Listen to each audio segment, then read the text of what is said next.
can I do?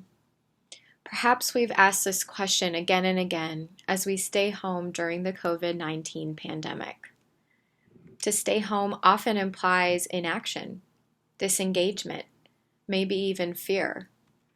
However, staying home during this time is one of the most charitable actions we can make. To stay home is not to surrender or to turn inward, but to care so much for the greater good that we are willing to make sacrifices to our daily life in order to protect our neighbor. This calls for a radical mentality shift.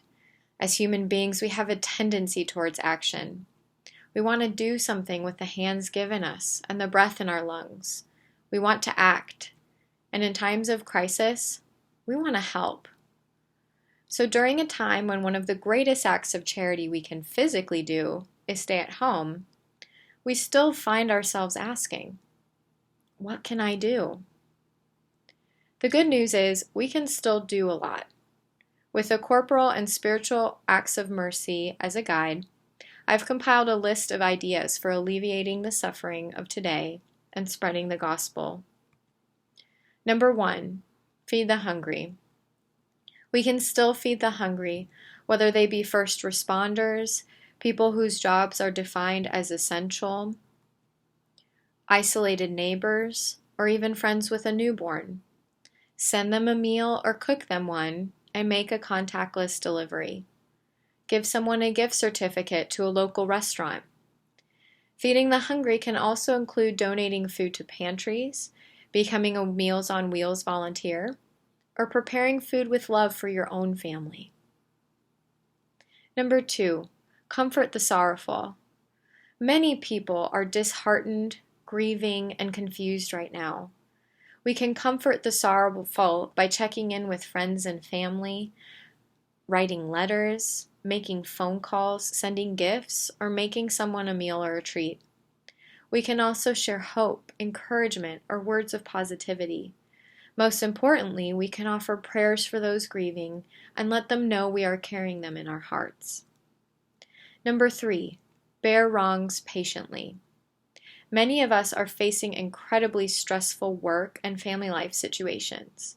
Being stuck at home with family members or roommates can give us plenty of opportunities to practice patience with others.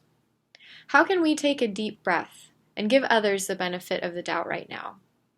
Even staying at home may feel like a wrong we are called to bear. Is there a virtue we can cultivate during this time? Ask God for the strength to take each day, moment by moment, with grace. Number 3, instruct the ignorant. Some of us may be tackling homeschooling for the first time or teaching relatives the ins and outs of a Zoom call. But instructing the ignorant entails more than academics and technology. How are we showing friends, family, or neighbors how to turn to God in times of distress? How can we model a life of prayer, faith, and perseverance during times of suffering? We can instruct the ignorant by witnessing to faith that perseveres and sharing the gospel through relevant conversations on suffering and the faithfulness of God. Number 4, pray for the living and the dead. Prayer is one of the most powerful actions we can take each day, but especially throughout this time of suffering. Many people are feeling isolated, lonely, and scared as a result of the pandemic and its implications. As Catholics, we know we are one body with many parts. When one part suffers, the body suffers. Let us offer up prayers for those who are sick, suffering, without a job, or unable to see friends and family. Let us also remember the dead and dying in our prayers. We can keep them in our prayer intentions, pray the Divine Mercy Chaplet, offer a rosary, or unite our actions with the salvific work of Christ for the salvation of the world. There are many ways we can live the corporal and spiritual works of mercy during this outbreak of COVID-19. What are some ways you have shared the good news and brought love and joy to others during this time?